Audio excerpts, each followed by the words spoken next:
So this is going to be a game of between my Zekeels list, and I believe this is a Reshiboar list. This isn't going to be a long video because if I remember right, he does concede after just a few minutes into it. But if I also remember right, this is a pretty good example of just how to handle a stage 2 deck. Reshiboar is, or maybe this is, I can't remember if this is Reshiboar or another Reshiram variant. But anyways, we'll just go ahead and get into the commentary. So I start off with the Mewtwo, get to go first, have nothing in my hand, so I attach a lightning energy, play a sky arrow, and Pawnt in order to get that going, and then have to pass with no other basics. So on the second turn, she, I believe, is that I can never tell by the avatars, looks kind of girlish, plays a Pokemon Collector after pulling it with a Pokegear, which is a good thing because there's just a lone Tepig on the field. And I'm going to assume a Reshiram, a Tepig, and possibly a third Tepig. So goes for a Tepig, Reshiram EX, and a Mewtwo, and a beautiful full art Mewtwo, by the way.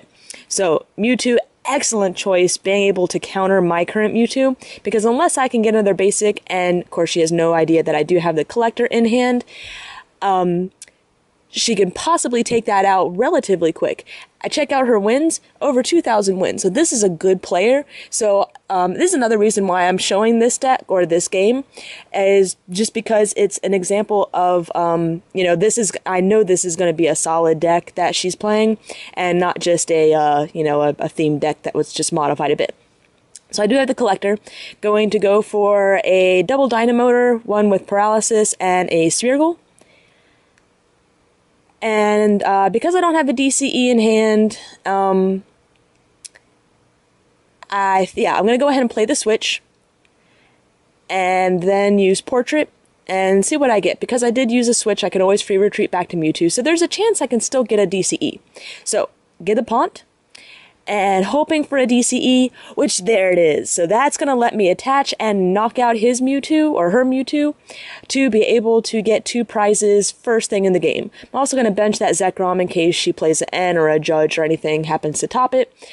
And, you know, just so I have a non-Mewtwo EX attacker, because that Mewtwo EX already has 120 damage, only needs to do 50 damage more to it to knock it out, so I do want to be careful that I am going to have something else to back it up with.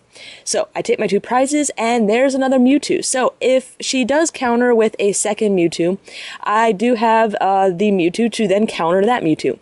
And you'll find that that's pretty common in these in the format today, is that you essentially have Mewtwo wars. Doesn't matter if you're just playing a deck like Zekeels or Reshiboar with Mewtwo as techs. You typically still have a Mewtwo war, and in this case, you know, I had no choice but to bench it, being that it was my only basic Pokemon, so I kind of was forced to start the war. So that was just really excellent that I was able to get the Pawnt and or get the Smeargle, be able to collect her and use the Pawnt. And so there's the conceding the game. So I may upload a second video today just because that was such a short game. Just because of that very slow start, there really wasn't that 2 prize lead, and not being able to, probably just didn't have anything in her hand to retaliate quickly with. It just gives me a lot of resources to be able to work with. So like I said, I may post another game today just because that was a quick game, but I just did want to show that, yeah, the power of Mewtwo and power of speed.